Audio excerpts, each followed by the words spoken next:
Le déclenchement de la Première Guerre mondiale compte parmi les événements les plus étudiés de l'histoire. Des milliers de livres ont été publiés pour discuter de questions telles que pourquoi la guerre a eu lieu, qui était responsable et si elle était inévitable. Dans cette vidéo, je veux traiter une question différente. Les dirigeants européens voulaient-ils vraiment la guerre ? La question divise les avis. Certains disent qu'une grande partie de l'Europe était prête à une grande guerre pour résoudre leurs différends. On entend dire que les Britanniques pensaient qu'il serait formidable de donner une sacrée raclée aux Boches. L'Allemagne était soi-disant désireuse d'une guerre pour obtenir le respect qu'elle méritait. Bien sûr, il existe de très nombreuses citations qui semblent soutenir ce point de vue.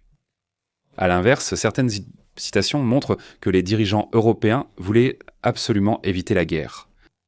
Quand l'ambassadeur allemand a remis la déclaration de guerre à la Russie, il a ensuite éclaté en sanglots.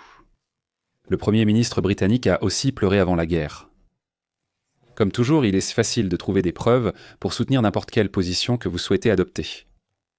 Bien sûr, la question est incroyablement compliquée et dépend de beaucoup de choses. De qui parlons-nous exactement ? À quel stade de l'escalade parlons-nous ? Quand on dit qu'il voulait pas la guerre, de quelle guerre parlons-nous ? Parlons-nous d'une longue guerre à l'échelle européenne ou d'une courte guerre régionale ? Dans cette vidéo, je vais répondre à ces questions. J'ai tenté d'aborder le problème en recueillant un maximum de citations de divers dirigeants européens, puis en discutant si, globalement, ils soutiennent ou s'opposent à la guerre. Nous analyserons aussi leurs actes et ce que cela révèle sur leurs intentions. Cependant, avant cela, faisons un aperçu de l'histoire, le récit du déclenchement de la Première Guerre mondiale. En juin 1914, l'Europe était paisible et la guerre paraissait lointaine. Il y avait des tensions entre les nations. Les tensions étaient tant vives entre l'Autriche et la Serbie en raison de leurs revendications territoriales dans les Balkans. La Serbie avait un puissant mouvement nationaliste qui voulait voir une Serbie plus grande, plus prestigieuse, incluant tous les Serbes ethniques de la région. L'Empire austro-hongrois était à ce moment-là très faible et, franchement, il tenait à peine debout. Beaucoup pensaient guère qu'il pouvait s'effondrer à tout moment et la Serbie voulait alors prendre un maximum de territoire. La Serbie était très en colère contre une action de l'Autriche 6 ans auparavant. L'Autriche administrait le territoire de la Bosnie, qui faisait officiellement partie de l'Empire ottoman, incroyablement faible. En 1908, le monde a été stupéfait lorsque l'Autriche-Hongrie a annexé la Bosnie à son empire. La Serbie a été indignée, certains nationalistes serbes appelant même à la guerre. Les tensions ont persisté, mais l'Europe a tenu bon. Puis vint l'assassinat. Le 28 juin 1914, en Bosnie, un nationaliste serbe a tué l'héritier de l'Empire austro-hongrois. C'était absolument énorme. Un équivalent moderne serait peut-être le 11 septembre. L'Autriche, indignée par l'assassinat de son héritier, ignorait comment réagir. Devait-il faire la guerre à la Serbie ou choisir une autre option ? L'Allemagne, alliée à l'Autriche, promit son soutien inconditionnel. La Russie, alliée à la Serbie, promit de la défendre en cas de guerre avec l'Autriche. Finalement, l'Autriche décida d'envoyer un ultimatum à la Serbie. La Serbie devait accepter des exigences humiliantes, sinon l'Autriche envahirait. Le 28 juillet, presque 4 semaines après l'assassinat, l'ultimatum fut envoyé. Les Serbes acceptèrent partiellement l'ultimatum et 5 jours après, l'Autriche déclara la guerre. Le lendemain, elle commença à bombarder la capitale serbe. Au même moment, la Russie, craignant une attaque à la fois de l'Autriche et de l'Allemagne, préparait son armée. Ce processus de mobilisation était très provocateur pour l'Allemagne. Craignant une attaque russe, l'Allemagne a lancé son propre ultimatum, exigeant que la Russie cesse sa mobilisation. La Russie a refusé, l'Allemagne a donc déclaré la guerre. Avec la Russie et l'Allemagne en guerre, une autre grande puissance a été entraînée dans le conflit, la France. La France était alliée à la Russie et elle était donc obligée de déclarer la guerre à l'Allemagne. Menacée sur 2 fronts, l'Allemagne a attaqué la France pour obtenir une victoire rapide et pouvoir ensuite se tourner vers la Russie. L'attaque de la France via la Belgique a provoqué la Grande-Bretagne. Après l'avancée allemande en Belgique, la Grande-Bretagne a déclaré la guerre. Voici ce qui s'est passé. Une escalade stupéfiante passant de ce qui aurait dû être un incident diplomatique à ce qui est devenu la plus grande guerre que le monde ait jamais connue. Abordons la question de la vidéo. Les dirigeants européens voulaient-ils la guerre ? Est-ce qu'ils ne voulaient vraiment pas la guerre, mais étaient impuissants à l'empêcher ? Ou bien étaient-ils en réalité désireux d'avoir une grande guerre pour régler leurs comptes et gagner de la gloire pour leur nation ? Avant d'y répondre, il me semble utile de mieux réfléchir à la signification réelle de la question pour mieux la définir. Comme vous le verrez, il y a de nombreux éléments qui rendent pourtant cette question très compliquée et difficile, ce qui fait qu'il était difficile d'y répondre de manière simple. La première chose, mon incanto, c'est que, de toute évidence, différentes personnes ont ressenti les choses de manière très différente. Comme vous le verrez dans la vidéo, certains hommes étaient bien plus enthousiastes face à la guerre que d'autres. Dans chaque pays, on peut trouver des personnalités très influentes qui étaient désespérées que la guerre éclate, et d'autres qui étaient désespérées de l'empêcher. Prenons l'Allemagne comme exemple. À une extrémité, vous avez des personnalités comme Helmut von Moltke. Je pense qu'on peut dire que Moltke n'avait pas toute sa tête. Il était absolument déterminé à ce que l'Allemagne entre en guerre. C'était l'une des personnes les plus bellicistes qui soient à Banton. Il pensait que la Russie gagnait en puissance et qu'il fallait une guerre rapidement avant qu'il ne soit trop tard. En 1914, il a déclaré que l'Allemagne se trouvait, je cite, « dans une situation singulièrement favorable pour faire la guerre car la Russie et la France n'étaient pas aussi préparées que l'Allemagne ». Il pensait que bientôt la Russie serait trop puissante et que l'Allemagne devait donc détruire la France et la Russie tant qu'elle le pouvait encore. Selon lui, nous n'aurons jamais une meilleure occasion. Il était si passionné par la guerre qu'il était déçu à la moindre indication qu'elle pourrait ne pas avoir lieu. Quand la Grande-Bretagne a proposé un plan de paix aux Autrichiens, Moltke a exigé leur refus. Il a affirmé que pour sauver l'Autriche-Hongrie comme puissance, il fallait déclencher une guerre générale en Europe. Moltke était extrême. La majorité des dirigeants allemands étaient loin d'être aussi belliqueux que lui. À l'opposé, certaines personnes, comme le Parti social-démocrate, le principal parti d'Allemagne, étaient totalement contre la guerre.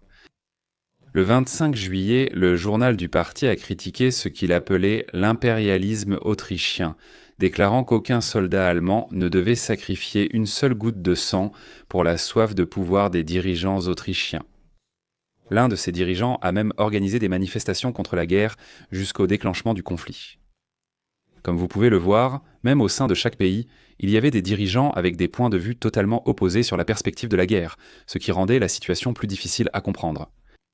Pour revenir au déclenchement de la Première Guerre mondiale, il est difficile de juger ce que les gens voulaient, car eux-mêmes l'ignoraient. Les dirigeants européens étaient totalement confus. Ils ressentaient en toutes sortes d'émotions contradictoires. Un bon exemple est la Grande-Bretagne. Globalement, les Britanniques ne voulaient pas la guerre, mais hésitaient à s'impliquer si elle éclatait. Quelques jours avant la guerre, la Grande-Bretagne voulait rester neutre. Puis l'Allemagne a envahi la Belgique neutre, dont l'indépendance avait été garantie par la Grande-Bretagne. Cela a tout changé. Cela a créé un sentiment d'obligation et, finalement, tout le cabinet britannique, qui était opposé à l'implication, a décidé que c'était nécessaire. Très peu de dirigeants européens avaient une attitude claire et simple envers la guerre. La plupart étaient effrayés, confus et en colère. Ils craignaient à la fois de perdre une guerre, mais aussi de voir leur pays humilié en reculant. Le fait que les gens aient des émotions aussi contradictoires signifiait qu'ils disaient des choses contradictoires.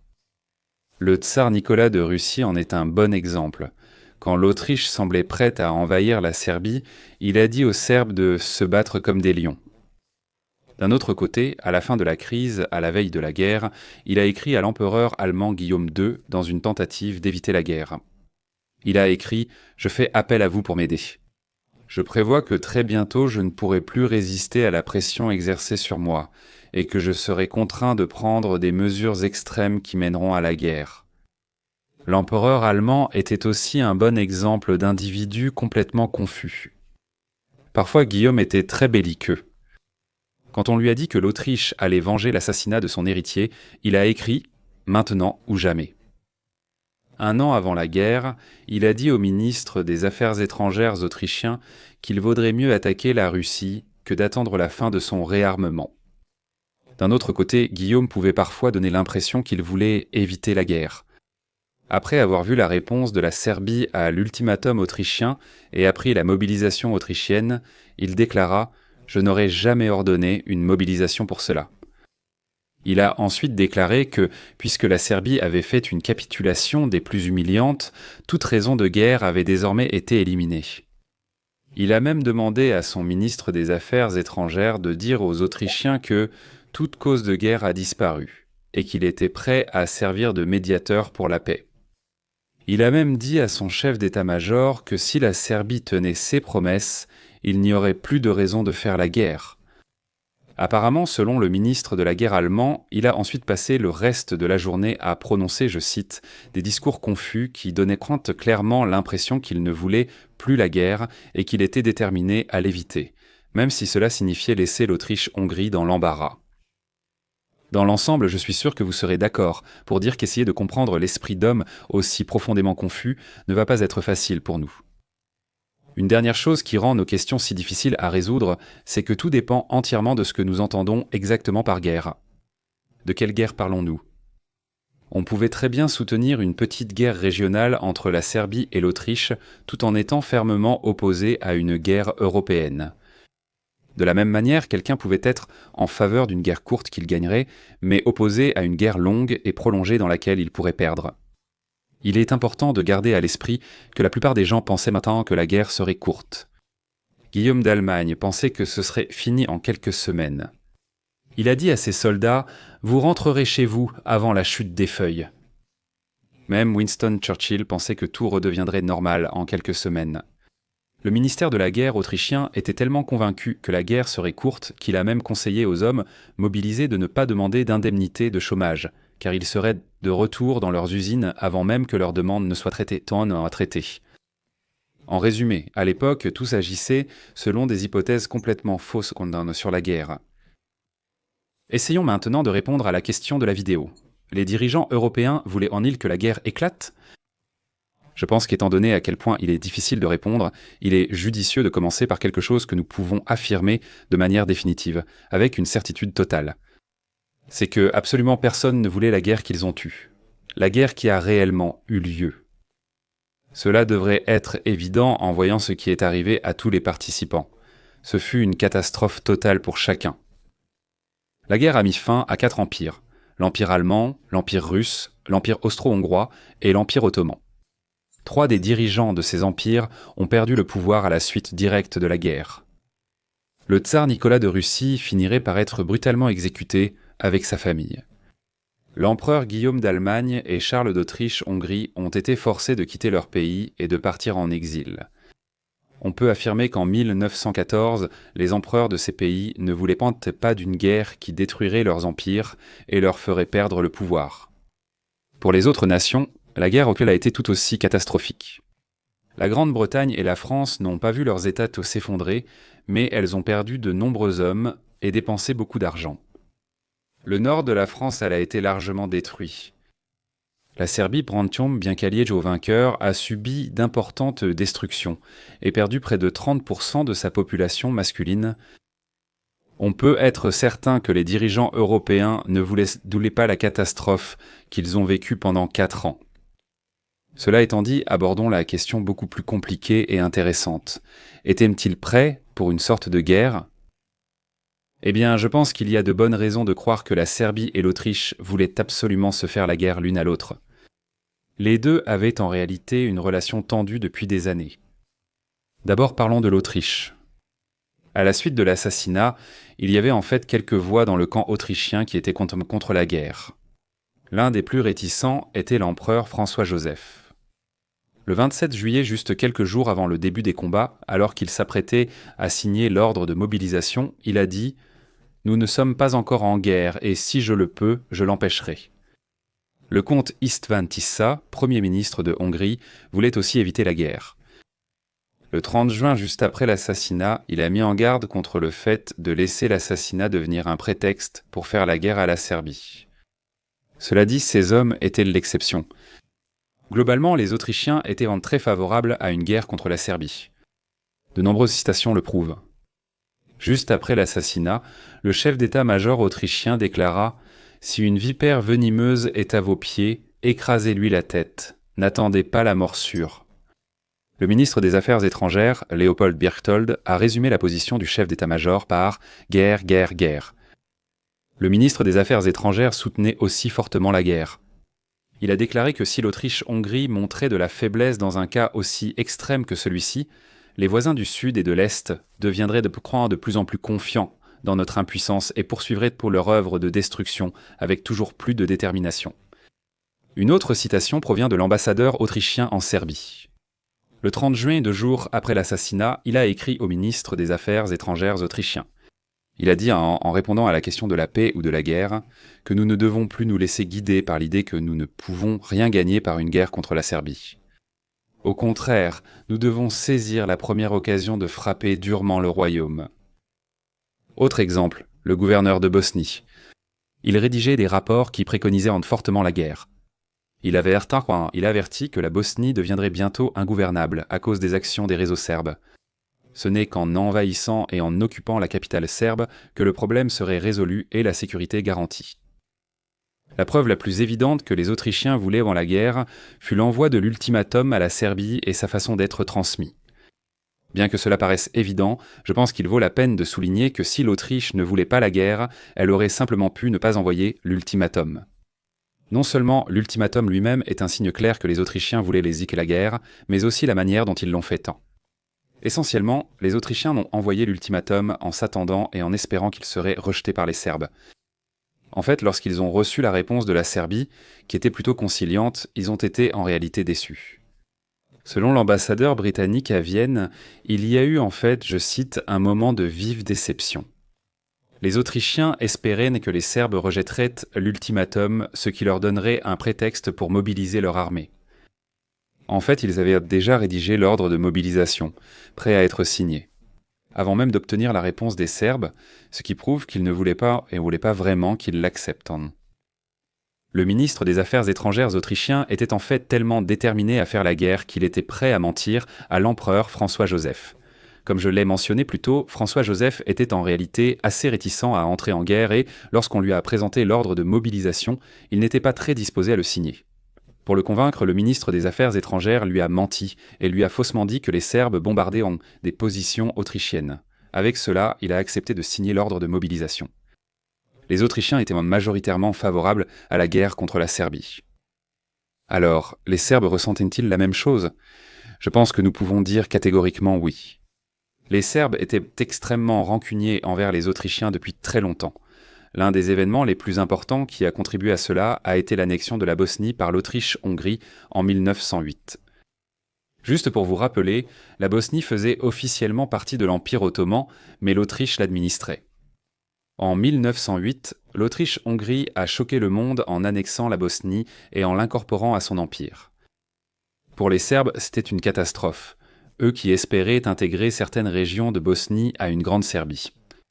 L'annexion a provoqué une réaction furieuse de la part des Serbes. Il y eut de nombreuses réunions publiques où les orateurs appelaient ouvertement à la guerre.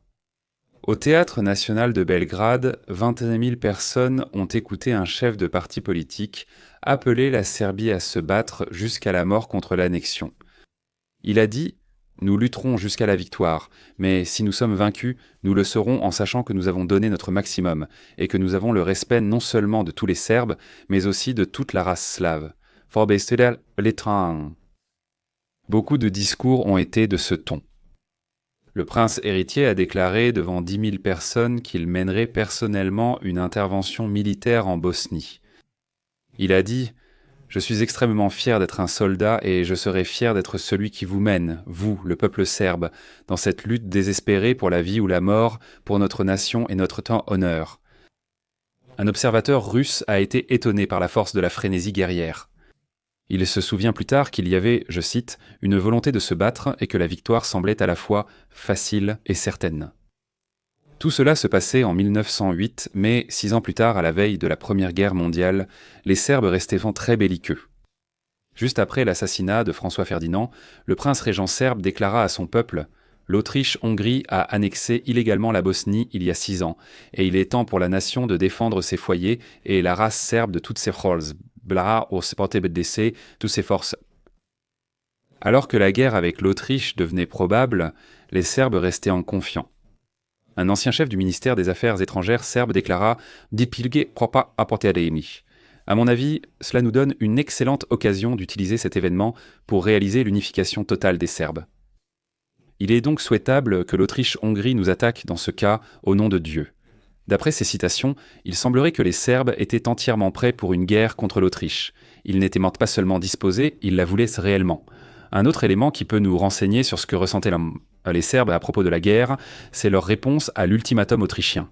S'ils avaient simplement rejeté l'ultimatum, cela constituerait une preuve supplémentaire qu'ils étaient totalement prêts à faire la guerre. S'ils l'avaient accepté, cela montrerait qu'ils voulaient éviter la guerre. Je pense qu'il est utile de rappeler brièvement ce que disait l'ultimatum. La liste des exigences de l'Autriche-Hongrie était longue. Ils exigeaient la censure de toute critique de la monarchie austro-hongroise et l'interdiction de toute organisation diffusant de la propagande anti-autrichienne. Certaines des exigences étaient en réalité simplement destinées à être humiliantes. Le gouvernement serbe devait fournir des explications concernant les déclarations hostiles faites par des responsables serbes après l'assassinat. Les Autrichiens exigeaient aussi la suppression des contenus anti-autrichiens dans l'enseignement public serbe. Des clauses concernaient aussi l'assassinat lui-même. La Serbie devait arrêter et remettre diverses personnes que l'Autriche pensait avoir été impliquées. Les clauses 5 et 6 étaient les plus difficiles à accepter. Elles impliqueraient en fait la présence de fonctionnaires autrichiens sur le sol serbe, à la fois pour prévenir les sentiments anti-autrichiens et pour participer à l'enquête. Alors, comment la Serbie a-t-elle répondu à l'ultimatum ? Ont-ils été conciliants ? Eh bien, il y a en fait beaucoup de débats parmi les historiens sur le degré de conciliation de leur réponse. Certains affirment que les Serbes ont accepté presque toutes les exigences. Cela incluait la fermeture des sociétés anti-autrichiennes et la révocation de tous les officiers qui en étaient membres. Ils allaient arrêter toute personne soupçonnée d'avoir été impliquée dans l'assassinat et renforcer les mesures contre le trafic illégal d'armes. La seule chose qu'ils ont catégoriquement rejetée, c'est que des responsables autrichiens participant à l'enquête à l'intérieur même de la Serbie. Cela aurait contredit la constitution serbe, donc ce n'était pas autorisé. Selon cette description, on pourrait croire que les Serbes ont été très conciliants face à l'ultimatum. D'autres, cependant, soutiendraient que cette caractérisation exagère énormément à quel point les Serbes étaient des conciliants. Par exemple, l'historien Christophe Clark soutient que la réponse était, je cite, un refus fortement parfumé sur la plupart des points. Il la décrit comme un subtil cocktail d'acceptation conditionnelle, d'évasion et de refus. Un exemple de ce qu'il évoque est qu'ils ont accepté de retirer la propagande anti-autrichienne de l'éducation serbe seulement si les Autrichiens leur en apportaient la preuve. Ils nient son existence. Un autre exemple serait l'accord de retirer les personnes suspectes de l'armée uniquement lorsque l'Autriche aurait fourni une liste de noms et des crimes commis par ces personnes. Peut-être que le meilleur exemple du genre de jeu auquel les Serbes se livraient concerne l'arrestation d'un homme nommé Ciganović. Les Autrichiens ont exigé qu'il soit arrêté pour son implication dans l'assassinat. Les Serbes l'ont expulsé de Belgrade. Ils ont alors trompé les Autrichiens en affirmant qu'aucune personne de ce nom n'était en ville. Comme vous pouvez le voir, la réponse serbe à l'ultimatum était loin d'être une acceptation. Cela dit, certaines personnes à l'époque pensaient effectivement que les Serbes faisaient en preuve de conciliation. Par exemple, le Kaiser Guillaume, empereur allemand. En voyant la réponse serbe, il déclara « C'est plus que ce à quoi on pouvait s'attendre, une grande victoire morale pour Vienne, mais avec cela disparaît toute raison de faire la guerre. » Il y eut une réaction similaire de la part du ministre britannique des Affaires étrangères, Edward Grey. Selon lui, les Serbes étaient allés plus loin qu'ils ne l'auraient cru pour apaiser les Autrichiens. Il déclara que si les Autrichiens rejetaient cette réponse comme inacceptable, il serait absolument clair qu'ils ne cherchaient qu'un prétexte pour écraser la Serbie. Pour savoir si la Serbie voulait la guerre, l'essentiel est de déterminer si elle pensait que sa réponse serait acceptée par les Autrichiens. S'ils voulaient éviter la guerre, ils auraient répondu d'une manière qu'ils pensaient avoir au moins une certaine chance d'être acceptés. Je pense que les Serbes ne s'attendaient ni n'espérant que leur réponse soit acceptée. C'est pourquoi je ne pense pas qu'il faille voir cela comme une façon d'éviter la guerre. Le fait qu'ils ne s'attendaient pas à ce que cela empêche la guerre est évident, car ils ont en réalité commencé à mobiliser leur armée quelques heures avant de soumettre leur réponse aux Autrichiens. Globalement, je dirais que les Serbes étaient tout à fait prêts à faire la guerre contre l'Autriche. Cela faisait des années que c'était dans les cartes, et quand 1914 est arrivé, je pense qu'ils étaient contents d'en arriver enfin au règlement de compte final.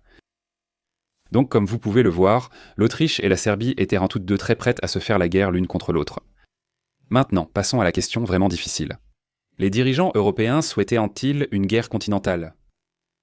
Je pense que la meilleure façon d'essayer de répondre à la question est de passer en revue les différents pays un par un et de voir ce qu'ils disaient.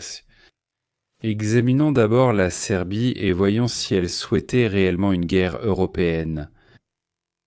On peut dire avec une certaine certitude que la Serbie était prête pour une guerre continentale.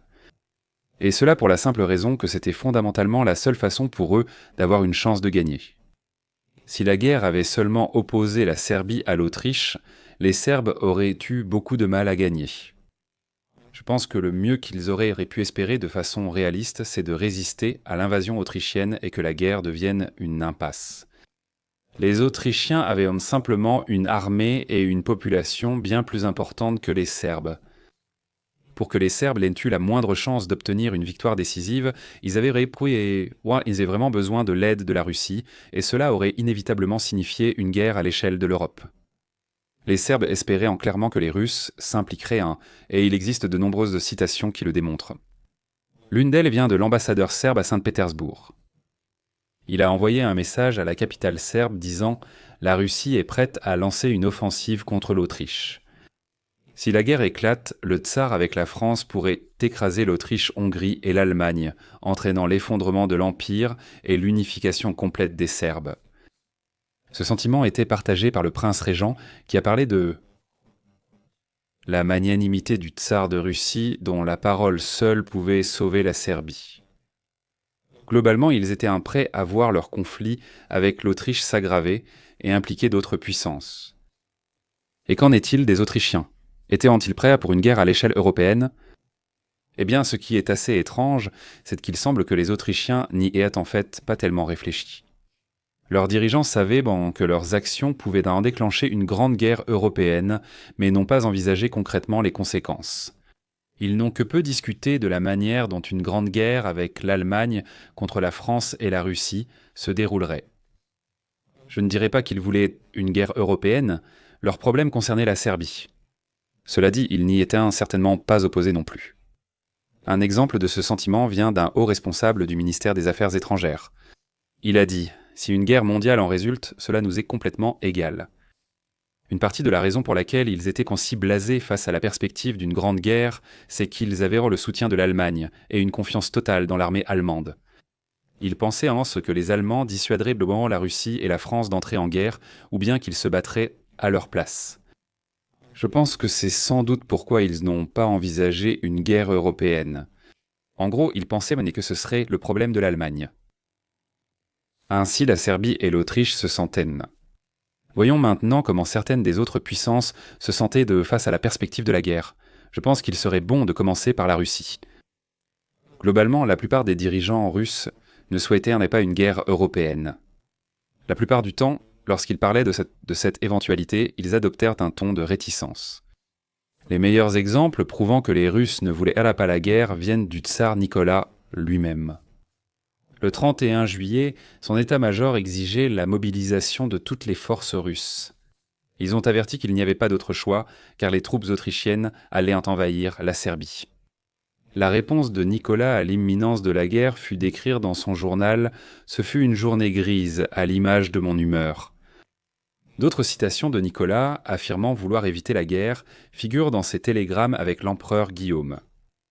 Dans un télégramme, Nicolas écrivit à Guillaume « Je prévois que très bientôt je serai submergé par la pression exercée sur moi et que je serai contraint de prendre des mesures extrêmes qui mèneront à la guerre.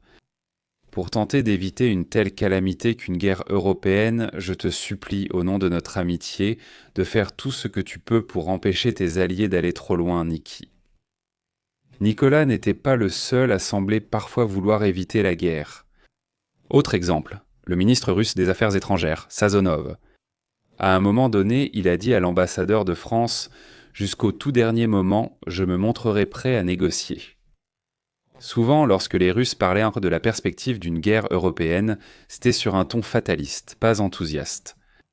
Un bon exemple est une autre citation du ministre russe des Affaires étrangères. Il a déclaré à la veille de la guerre qu'il fallait, je cite, « accélérer nos préparatifs militaires et accepter l'inévitabilité du conflit ». Le ministre russe de la guerre a dit des choses similaires. À un moment, il a déclaré « la guerre est inévitable ». Souvent, il présentait leur engagement dans la guerre comme une contrainte, non un choix. Par exemple, l'ambassadeur russe à Vienne a déclaré à un diplomate britannique que si l'Autriche entrait en guerre contre la Serbie, la Russie serait contrainte de prendre les armes pour défendre la Serbie. J'avais affirmé que la plupart des dirigeants russes ne voulaient pas d'une guerre européenne. Cela dit, ils n'étaient pas prêts à faire grand-chose pour l'empêcher. Ils refusaient point de reculer, même si cela menait à la guerre. Un autre exemple est donné par le ministre russe des Affaires étrangères. J'ai dit plus tôt qu'il s'était déclaré prêt à négocier jusqu'à la toute dernière minute. Par négocier, il voulait surtout dire que l'Autriche avait cédé. Il a rencontré l'ambassadeur autrichien pour discuter de l'ultimatum de l'Autriche. Il a déclaré que l'ultimatum était, je cite, « inacceptable, absurde et insultant ». Il a ensuite dit au diplomate autrichien « Reprenez votre ultimatum, modifiez-en la forme et je vous garantis que vous obtiendrez un résultat. » Comme vous le voyez, il ne faisait aucune concession. Autre exemple, le ministre de l'Agriculture, Krivachin. Lors d'une réunion le 24 juillet, il a exposé les arguments pour et contre la guerre. Finalement, il a décidé que la Russie avait besoin, je cite, « d'une attitude plus ferme face aux revendications déraisonnables des puissances centrales ». Il a ensuite dit que la guerre pouvait éclater malgré nos efforts de conciliation. Je ne sais pas exactement de quelle conciliation il parlait. Je ne trouve pas vraiment d'exemple de concessions proposées par les Russes. Ce qui me frappe dans les paroles et actions des Russes, c'est leur détermination totale et sans compromis à soutenir la Serbie. Juste après l'assassinat, le tsar Nicolas II lui-même a en fait dit aux Serbes de se battre comme des lions, et tout l'état-major général russe était prêt, je cite, à tout faire pour protéger la Serbie. Dans une autre citation du ministre russe des Affaires étrangères, il a dit que la Russie ne resterait pas inactive si la dignité et l'intégrité du peuple serbe, frère de sang, étaient menacées. Bien sûr, il faut préciser que vouloir soutenir la Serbie et vouloir la protéger contre une invasion n'est pas la même chose que vouloir une guerre à l'échelle européenne. Cela montre bien où étaient leurs priorités. On constate que soutenir la Serbie comptait davantage pour eux que d'éviter une grande guerre. La décision de la Russie de mobiliser a sans doute été son acte le plus important durant la crise. Tout cela s'est déroulé de façon très chaotique et confuse. Au départ, le tsar Nicolas II ordonna une mobilisation partielle ciblant l'Autriche-Hongrie. La raison de procéder à une mobilisation partielle plutôt qu'à une mobilisation générale était qu'ils espéraient que cela ne provoquerait pas l'Allemagne. La tentative de procéder à une mobilisation partielle a fini par provoquer beaucoup de confusion au sein de l'armée russe. Tous les plans existants de mobilisation prévoyaient une mobilisation générale. Les généraux russes ont poussé Nicolas à ordonner une mobilisation générale, préparant le pays à affronter l'Autriche, Hongrie et l'Allemagne. Ensuite, les Allemands ont lancé un ultimatum exigeant l'arrêt de la mobilisation russe. Le tsar Nicolas et ses conseillers ont envisagé de suspendre les préparatifs militaires pour éviter un conflit majeur. Ils ont ignoré l'ultimatum menant ensuite à la déclaration de guerre de l'Allemagne. Globalement, je pense que cette débâcle peut être vue de deux façons. D'une part, le fait qu'ils envisageaient en même de ne procéder qu'à une mobilisation partielle montre qu'ils voulaient éviter la guerre, du moins dans une certaine mesure. S'ils étaient vraiment prêts pour la guerre, ils n'hésiteraient pas à provoquer les Allemands. D'autre part, le fait qu'ils aient continué, même lorsque l'Allemagne leur a lancé un ultimatum, montre que, même s'ils ne voulaient certes pas la guerre, ils n'étaient pas prêts à faire grand-chose pour l'empêcher. Ils savaient que continuer mènerait à la guerre, mais l'ont fait quand même. À ce moment-là, l'Allemagne ne mobilisait pas, donc il était assez raisonnable qu'elle demande aux Russes de ne pas le faire. En résumé, pour résumer la position des Russes, je dirais qu'ils ne voulaient pas la guerre, mais qu'ils étaient prêts à se battre si cela arrivait. Ils n'étaient certainement pas prêts à faire des concessions pour l'éviter. Parlons maintenant des Allemands. Je pense qu'il est difficile de résumer les Allemands, car il y a vraiment une grande variation dans la façon dont les différentes personnes se sentaient anti. D'un côté, il y avait des groupes comme le Parti social-démocrate, principal parti au Parlement allemand. Ils étaient totalement contre la guerre. Le 25 juillet, juste quelques jours avant le début de la guerre, ils ont appelé les gens à se rassembler lors de grandes réunions publiques pour, je cite, « exprimer le désir inébranlable de paix ». Le gouvernement allemand a autorisé ces réunions à se tenir à condition qu'elles aient un lieu en privé, à huis clos. Il y a eu une réponse assez importante de la part du public. Rien qu'à Berlin, il y a eu 32 réunions avec plus de 100 000 participants. Dans l'ensemble de l'Empire allemand, il y a eu environ 300 rassemblements anti-guerre dans plus de 100 villes et cités. Environ 750 000 Allemands y ont participé. Certaines salles étaient si pleines que des gens restaient dehors, incapables d'entrer. Après certaines réunions, des manifestations spontanées ont eu lieu dans la rue malgré leur interdiction officielle. Cette activité anti-guerre s'est surtout déroulée fin juillet, juste avant le début de la guerre. Quant au gouvernement allemand en lui-même, il existe de nombreuses citations qui semblent indiquer que certains voulaient éventuellement éviter la guerre. Bethmann Hollweg, le chancelier, en est un bon exemple. Quelques jours avant le début de la guerre, il a exhorté l'Autriche à reprendre les discussions avec la Serbie dans l'espoir qu'il pourrait désamorcer la situation. Selon ses propres mots, l'Allemagne est prête à remplir son devoir d'allié envers l'Autriche, mais elle doit refuser d'être entraînée dans une conflagration mondiale. Peut-être que le meilleur exemple d'un homme politique allemand cherchant désespérément à éviter la guerre était l'ambassadeur allemand en Russie. Le 1er août, alors qu'il remettait la déclaration de guerre de l'Allemagne aux Russes, il a éclaté en sanglots. Il a ensuite balbutié « Donc, c'est le résultat de ma mission ». Il s'est ensuite précipité hors de la pièce. Il était bouleversé par le début de la guerre.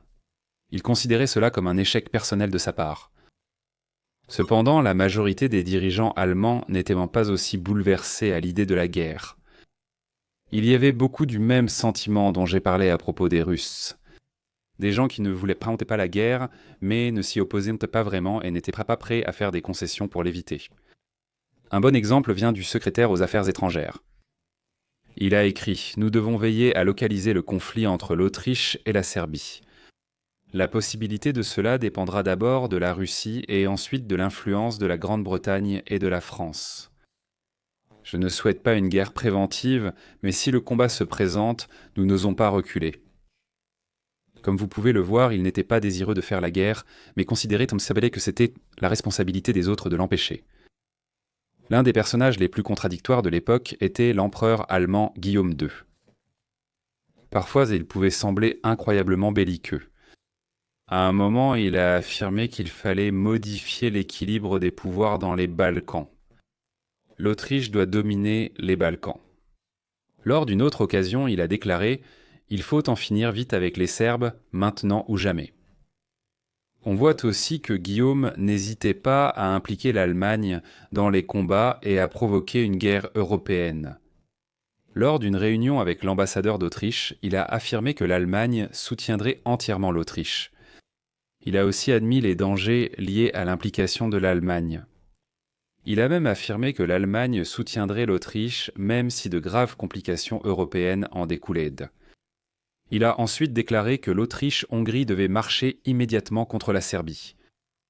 Guillaume évoquait sans crainte la possibilité d'une guerre avec la Russie. L'ambassadeur d'Autriche à Berlin a eu une réunion avec Guillaume et a résumé son attitude ainsi. La Russie, dans l'état actuel des choses, n'est en aucun cas préparée à la guerre et réfléchirait certainement longuement avant de lancer l'appel aux armes. Comme vous le voyez, Guillaume tenait des propos belliqueux. Mais il disait aussi beaucoup de choses laissant penser qu'il voulait éviter la guerre ou au moins en limiter l'ampleur. Un bon exemple, et c'est quelque chose dont j'ai parlé plus tôt, sa réaction lorsqu'il a vu la réponse de la Serbie à l'ultimatum autrichien. Il a dit « Toute raison de faire la guerre a maintenant été éliminée ». La Serbie a fait une capitulation des plus humiliantes. Les quelques réserves qu'elle a émises concernant certains points peuvent, à mon avis, sûrement être réglées par la négociation. Guillaume a même proposé d'être médiateur pour cette négociation. Guillaume a également essayé de trouver un moyen de limiter l'ampleur de la guerre. À un moment donné, il a eu l'idée que l'Autriche n'envahirait pas et n'occuperait pas toute la Serbie. Au lieu de cela, elle ne prendrait que la capitale, Belgrade, pour s'assurer qu'il y ait une enquête sur l'assassinat. Il a aussi tenté d'empêcher la guerre de s'étendre et d'impliquer la Grande-Bretagne et la France. Le plan allemand pour la guerre était le célèbre plan Schlieffen qui consistait à envahir rapidement la France, la vaincre, puis se retourner et attaquer la Russie. À l'approche de la guerre, on a discuté de la neutralité possible, de la Grande-Bretagne et de la France, limitant le conflit à l'Est. Guillaume souhaitait vraiment cela. Alors que l'armée allemande avançait vers la France, il leur ordonna finalement de se replier pour attaquer seulement la Russie. Le chef d'état-major allemand a dit à Guillaume que c'était impossible, ce à quoi Guillaume a répondu en l'insultant. Il n'a changé d'avis et relancé le plan d'invasion de la France que lorsque la neutralité française est devenue impossible. Comme vous pouvez le voir, comme beaucoup d'autres personnes à l'époque, Guillaume était confus quant à ce qu'il voulait. Bien qu'il ait dit beaucoup de choses belliqueuses, je pense en fait qu'il est injuste de l'accuser d'être totalement en faveur de la guerre. Je pense que les hommes les plus favorables à la guerre en Allemagne étaient les membres de l'armée. J'ai déjà évoqué Moltke, très favorable à la guerre. Eh bien, il n'était pas le seul. Peut-être la citation la plus folle que j'ai trouvée vient du ministre de la guerre allemand. À un moment donné, il a dit « Cette guerre durera au moins 1 an et demi. Même si nous mourrons, au moins ce sera amusant. » Dans l'ensemble, je dirais que la direction allemande a manifesté toute la gamme des sentiments à propos de la perspective de la guerre, allant de l'extrême faveur à l'extrême opposition. Je dirais qu'ils étaient un peu plus enclins à la guerre que les Russes, mais bien moins que les Autrichiens et les Serbes. Voyons maintenant la France. Au début, lorsque l'assassinat de François Ferdinand a eu lieu, les Français n'y ont pas vraiment prêté attention. En fait, ce n'était même pas à la une des journaux.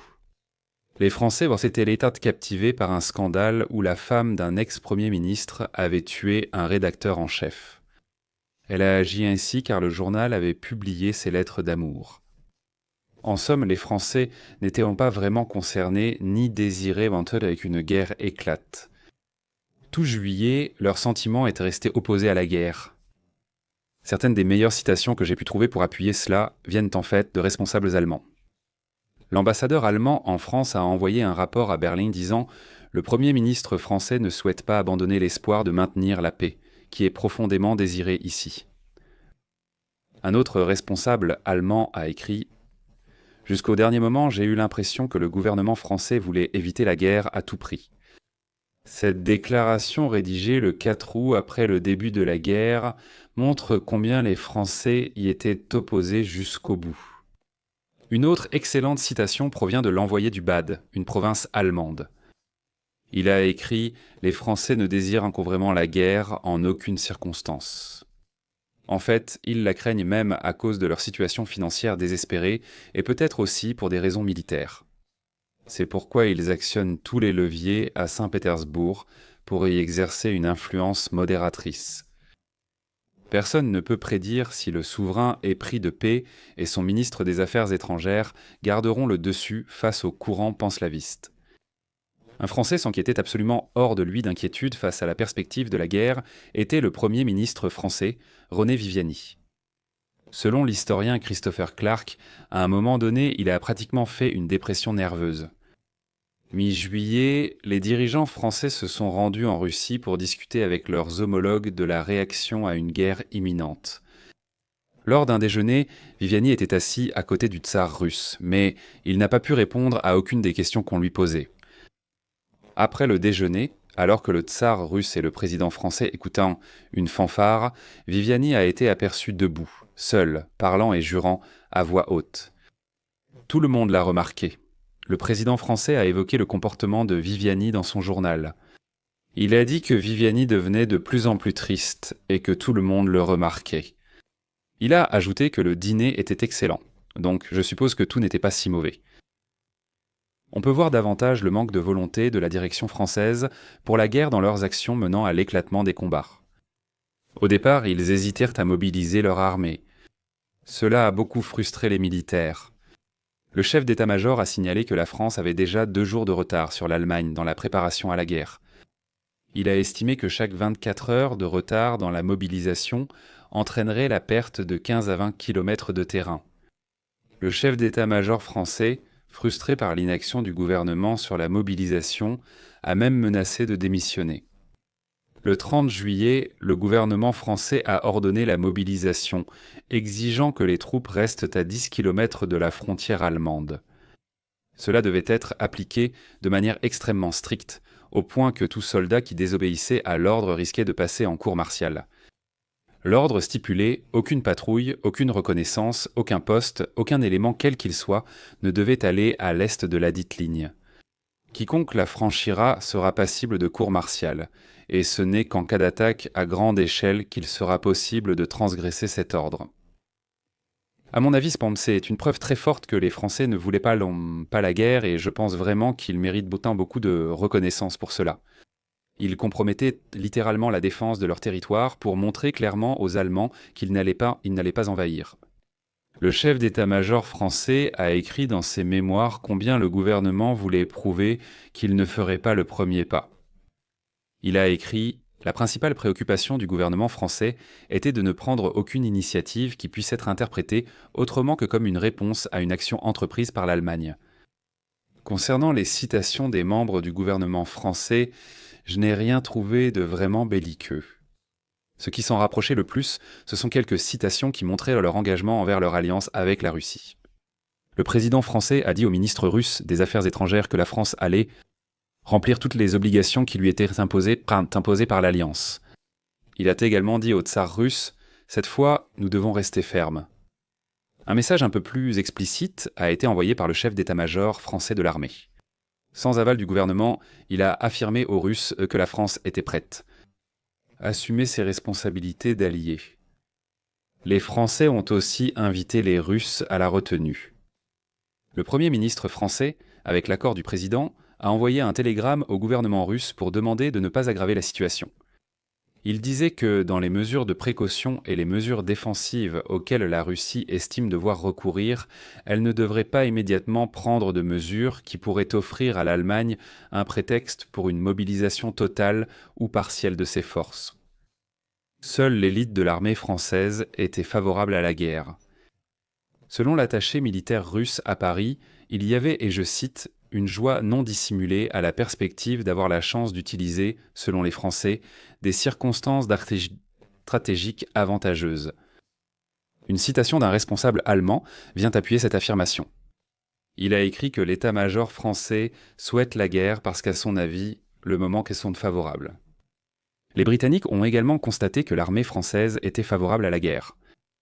Un lieutenant-général britannique a écrit au sujet d'une réunion qu'il avait eue avec un général français, Édouard de Castelnau. On a écrit lui qu'il était curieux de constater que Castelnau était favorable à la guerre, car c'est maintenant une bonne occasion. La France et la Russie prêtes, l'Autriche confuse, l'Allemagne réticente. Globalement, cependant, je pense que ce genre de sentiment pro-guerre était principalement limité à l'armée française. Le gouvernement français, qui détenait tout le pouvoir, s'opposait clairement à la guerre. Il faut rappeler que la France n'est entrée en guerre qu'après avoir été envahie. Impossible de savoir ce qu'ils auraient fait sans l'attaque allemande, mais il est probable qu'ils n'auraient jamais envahi l'Allemagne. Parlons maintenant du Royaume-Uni. Je pense qu'il ne fait aucun doute que, dans l'ensemble, les Britanniques ne voulaient pas la guerre. Tout comme les Français, lorsque l'assassinat de François Ferdinand a eu lieu, ils étaient ensemble davantage préoccupés par d'autres choses. La principale préoccupation à ce moment-là était en réalité une crise qui se déroulait en Irlande. 2 ans auparavant, Londres avait donné à l'Irlande l'autonomie pour qu'elle se gouverne elle-même. Cependant, une partie de la population irlandaise y était fortement opposée. Ils ont créé un groupe paramilitaire, les volontaires de l'Ulster, pour s'opposer à l'autonomie irlandaise. En 1914, la situation était devenue critique pour le gouvernement britannique. En mars, les troupes britanniques ont affirmé qu'elles préféraient démissionner plutôt qu'agir contre les volontaires de l'Ulster. Au début du mois de juillet, après l'assassinat de François Ferdinand, c'était encore le sujet qui préoccupait tout le monde en Grande-Bretagne. Le 3, le Times a publié un article sur la situation en Irlande intitulé Effort pour la paix. Dans l'article, il y avait cette déclaration. Le public en Angleterre et en Écosse ne se rend pas compte à quel point la nation est proche du désastre.